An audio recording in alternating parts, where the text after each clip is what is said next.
I'm Daniel, responsible for IT in HC at Home, one of the technical partners. And in this project, I'm the technical integration specialist. Today, I'm going to talk a little bit about the technological challenges with the platform and take a look at what we have and what we've learned so far, even though we're only halfway through. So before we start, it's good to get on the same page. What do we mean with home hospitalization technology? So what happens when you have a patient who is at home and no longer within the walls of the hospital is that there's a certain distance there. As we saw in Ed's presentation, a lot of things change, and you need to take care and guarantee a lot of things also in the patient's home. So this means that you have to support remote decision making. So how are you going to do that? One key element is to have sensors that can be your eyes and your ears and that provide objective measurements that the patient can operate him or herself. In NWE-Chance we measure about 7 different parameters.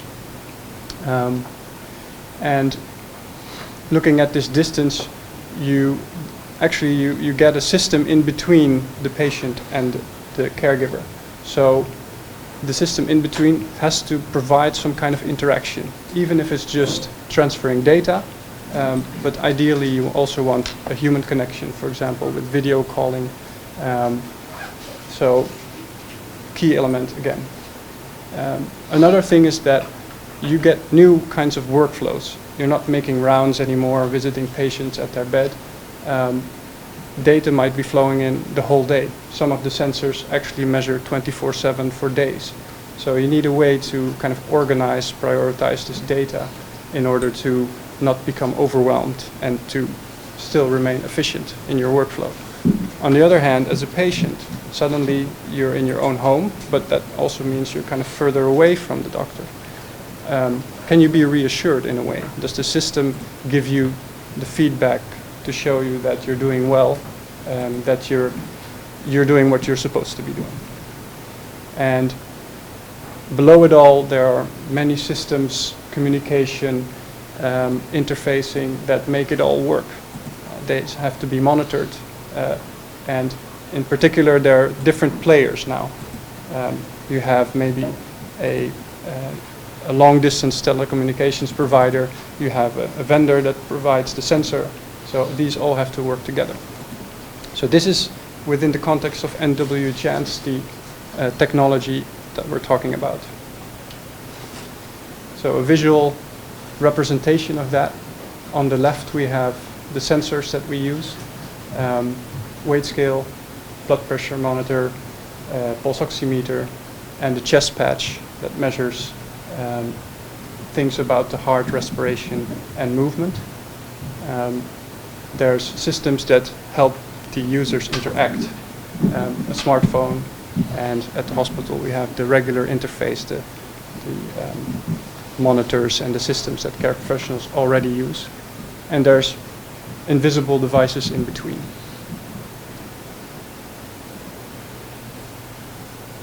So what makes this difficult? There are a lot of, it's kind of inherent that in such a system you get devices from all these different vendors. So if someone tells you have to make this system with these, I'm going to give you 5, 6 devices. They're not really designed to talk to each other, but please make them talk to each other. Oh, by the way, make it look like one system. We don't want 15 manuals. Oh, by the way, can you also make it so that we can plug in anything that we want that we come up with in the future? I mean, this makes IT people kind of nervous, and when we can't even agree on electrical plug, there's like 15 different plugs. Big challenges on a technological point of view. How do we make it look like one system and feel like one system? How can we make sure that, of course, everything needs to be secure, but we also mean that we want, for example, take the weight scale. How do we know whose weight it is? If there's a weight scale standing around in the room, maybe someone else steps on it. we want to link the data to the identity of the patient and make sure that that data is actually from that patient.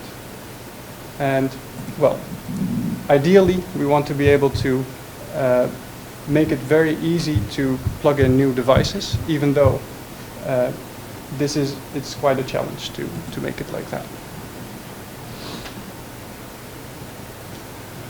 So, in terms of those three challenges, the first one it's not super obvious to use a consumer device like a smartphone when you think about hospitalization and to make it like a critical component in the chain. On the other hand, it's a very handy device because you can interact with it in a nice way.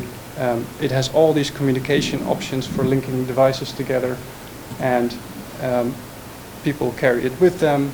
So it's very near to the patient, and it's very handy as a kind of a trusted interaction part. So what we did here is that we kind of designed the system so that it assumes the phone will break in some way. Whether it be that it doesn't always have internet, maybe it has some data corruption, so you use mathematical formulas to check the data. And if the phone breaks, you have to be able to just switch in a new phone. So on the patient side, we unify the experience with the smartphone. On the caregiver side, we basically just go with whatever interface the care professional already had, which is usually kind of a bigger screen factor so that it's easier to look at data from different sources and in one view just kind of make your analysis.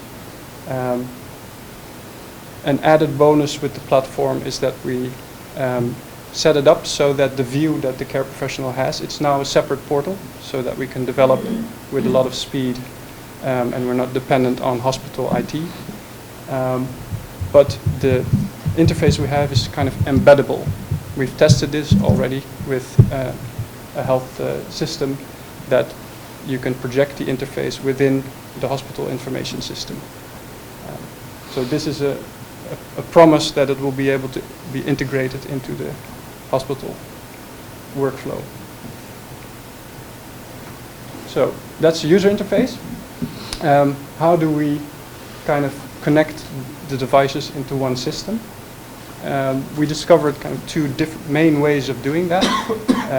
Tight integration means that you're using the smartphone or whatever the user is using as the central agent to connect directly to a device. So the blood pressure monitor, the weight scale, and the pulse oximeter, they support Bluetooth, and you get a direct kind of interaction there. The data arrives to the phone, you can see what it is, and it's transmitted. Fairly straightforward, and you'll see this strategy be applicable to many kind of devices that provide some kind of standalone value, so they're sold separately. A more difficult path is when the device cannot be talked to directly by the phone. For example, the patch that we use does not have Bluetooth. So there's no way to transmit the data to the phone. And even if there was, maybe it's undesirable because perhaps you need some advanced processing that's very specific to the hardware of the sensor. So in this case, the sensor has its own transmission mechanism and its own data centers with its own processing. And the way we integrate that into the platform, what we call loose integration, is to link the identity of the patch to the identity of the patient. Very simple technique. You scan the barcode. Almost every product you can put a barcode on. You scan it, and then you make sure that you verify with the vendor that the barcode is valid, that it's actually one of their devices, and then and only then will the device activate and start streaming data. Because at that moment you know where the data should go. Who does it belong to? So on the third aspect of the system, how to make it kind of pluggable or easily extensible. If you start with the idea that you're just going to pick a standard and everybody's welcome to the platform as long as they abide by that standard, it's just not going to work. Different devices already have different interfaces and standards that they support. For example, the weight scale and blood pressure monitor have this very vendor-specific protocol over old Bluetooth and kind of older Bluetooth version. The pulse oximeter is a little bit better because it supports Bluetooth low energy pulse oximeter protocol, so you can switch it out with any other pulse oximeter that supports that. But if you want to go more advanced, you again have to read the vendor manual. For example, if you want the pulse waves to appear in your system, you're not going to get it through the PLX profile. The only place where we really had the freedom to say, hey, this is where we can determine our interface is in the back end, where we chose kind of a middle ground technology or protocol, HL7. This is a very well-known protocol, even though it doesn't exactly specify how you should transfer your data. You still have to talk to each other, but at least it's widely recognized. And even with HL7, it does not provide everything that you need to talk to each other. For example, security is completely out of scope there. So we have a small wrapper around it in a kind of popular JSON format, very popular among developers. So it becomes easy to integrate. The kind of the takeaway of this is that if you kind of plan your system to be multilingual, make the system so that you have little translators on the edge of it that can speak any protocol that you come up with. This is the key to making your system extensible, because when someone discovers a new standard or they just have certain limitations, you can say, okay, I'm just going to put my translator there, and you become part of the system through that. So we're only halfway, but not in my presentation. This is the end. Halfway the project, and there are already a couple of lessons that I think are worth sharing. We talked about tight integration, loose integration, and how to make your system extensible in an easy way, what kind of strategies. But another thing that, so development has gone pretty smooth in this system so far. We haven't really run into very big problems. And I think one of the tools that we used in the beginning of the project, which we called an options appraisal, was very, very helpful in that. So as technicians, technical staff, it's like you always want to know what to build. And nobody ever tells you what they want exactly, or they tell you how to do it instead of what they want. So how do you get this, how do you get clinicians, all these stakeholders together to answer your questions? So the options appraisal helped us in the sense that we had the technical partners sat down together. We had a kind of vague understanding of what was expected of us.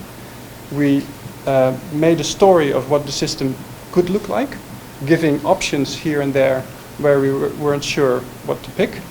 And the main action points for the audience of the document, which was the rest of the partners, was that they had to pick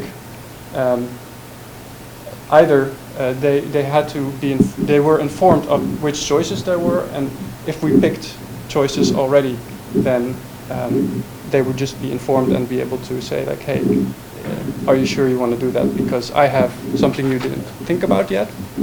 And there were choices that they had to make for us, because they were medical choices or process choices. So this really helped us to go back and forth and to eventually reach a conclusion where we were sure that, okay, at least everybody has seen what the system would look like, and we've made the important choices, and they have been made by the people who are who are best suited to make. So that's it. Thank you.